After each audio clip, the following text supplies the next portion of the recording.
What is your injury backstory? I was 20 years old when I fell off of a balcony and broke my neck. And I knew almost immediately that life was going to be very different for me.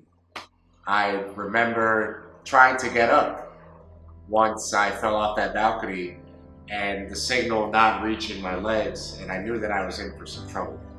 When I was 14 years old, I was in a car with my aunt. She lost control of the car. The airbag popped, it snapped my neck back, and it made me a C5, C6 quadriplegic. June 30th, 2012. That is a date that has become a second birthday of sorts. It's always a day of reflection and solemn repose, and we've been through 5 of them so far. Given my limitations with dexterity, I found myself working twice as hard to reach the same level of independence that I had before the accident. And before the accident, I was independent to a fault, I guess you could say. When I was at home, I wasn't able to use my bicep curls to pick up a cup per se. No one ever taught us actual things we would need from our bodies in order to have the flexibility, range, and dexterity to do normal everyday tasks like put on your pants, your shirt, tie a tie, put on a jacket, things that you actually need in your life. And therapy and most ways of going about training someone to get out and rehabilitate them didn't work for this aspect. You develop a bit of a learning curve that you need to do these applications that no one else will teach you how to do. I met Stefan back in high school shortly after his injury.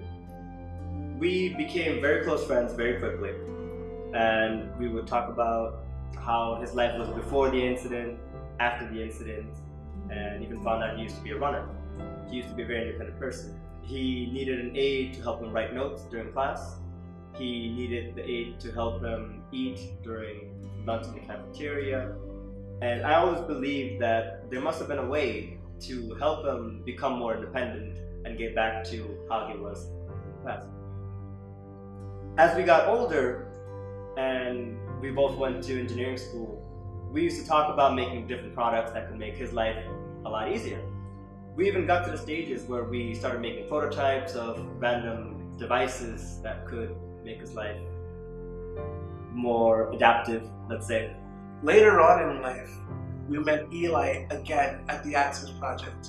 He was a friend of mine previously at Brooklyn Tech, and I found out that over the years and the time that we lost touch with each other, he became disabled. And it broke my heart to find that out. But in a strange way, it became beneficial towards all of us, because we then decided that as a group, we would try to make everyone's life easier by making products that would not only assist me or Eli, but anyone else who became disabled.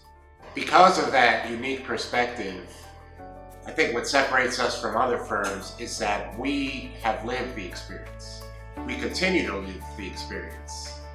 We were independent before our injuries, and we continue to be independent even after. So we understand what it takes to get from point A to point B. And what we want to do as a company is empower those with a similar background and a similar story to be able to do the same. What makes us, Level the Curve, different from others is our approach to the market. Our products are designed to be affordable, they're direct to consumers, they are replaceable if needed, they're aesthetically pleasing, they're sleek, safe to use. They want to feel like they're making a huge scene whenever they take out something that they need to use in order to make their situation easier. They want to have something that can give them a sense of expression, or something that can make them feel prideful in what they're using. Our idea is to allow people with disability to use our products and essentially level the curve. At Level the Curve, we aim to make everyday life easier for people by creating products that adapt to the customer's needs and wants, and at a low price. The result is a consumer-oriented approach which caters specifically to, as our name suggests, leveling the curve, as well as the playing field for the disabled community.